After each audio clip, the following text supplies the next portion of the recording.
কুরমাইল থেকে হরিপুর অবশেষে শুরু রাস্তা তৈরির কাজ। খুশি সীমান্ত গ্রামের মানুষ। দক্ষিণ দিনাজপুর জেলার বালুরঘাট ব্লকের অমৃতখণ্ড গ্রাম পঞ্চায়েতের কুরমাইল থেকে হরিপুর পর্যন্ত প্রায় 4 কিলোমিটার দীর্ঘ রাস্তার কাজের সূচনা হলো শুক্রবার বিকেলে। প্রায় 1,61,17,000 টাকার বেশি ব্যয়ে তৈরি হবে এই রাস্তা। জেলা পরিষদ ও এসআরডি এর সহযোগিতায় রাস্তার কাজের উদ্যোগ নেওয়া হয়েছে।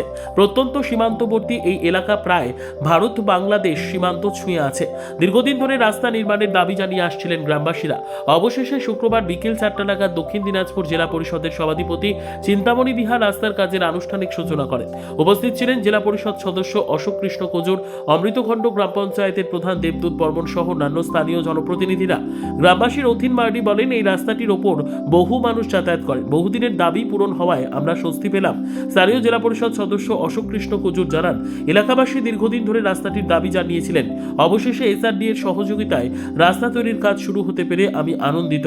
স্থানীয়দের আশা, রাস্তা তৈরি হলে গ্রামীণ সংযোগ ব্যবস্থার বড় উন্নতি হবে। উপকৃত হবেন সাধারণ মানুষ থেকে চাষিরাও। নমস্কার, আমি অশোক কৃষ্ণ কজুর, জেলা পরিষদ মেম্বার। আমরা অমৃতখণ্ড অঞ্চলে আজকে কুরমাইল থেকে হরিপুর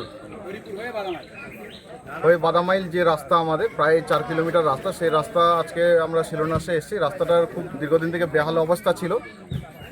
এই এলাকাবাসী দীর্ঘদিন থেকে আবেদন করেন যে এই রাস্তাটা সংস্কারের জন্য। সেটাকে আমরা জেলা পরিষদের মাধ্যম দিয়ে রাজ্য সরকারের এসআরডি এর ডিপার্টমেন্টের মাধ্যমে আজকে আমরা অর্থ বরাদ্দ পেয়েছি। তার শিলান্যাসেই আজকে আমরা এখানে উপস্থিত হয়েছিলাম। এখানে উপস্থিত ছিলেন আমার দক্ষিণ দিনাজপুর জেলা পরিষদের সভাধিপতি মাননীয়া চিন্তামণি বিহা মহাশয়া, উপস্থিত ছিলেন আমার জেলা পরিষদের বন কর্মাধ্যক্ষ দীপা দাস মণ্ডল, উপস্থিত এই অঞ্চলের অমৃতখণ্ড অঞ্চলের প্রধান সাহেব দেবদূত বর্মন, উপপ্রধান ছিলেন নারায়ণ মহন্ত, উপস্থিত এখানকার আমার আলোদি গ্রামসভার মেম্বার আছেন নির্মল দ্বারা ছিলেন।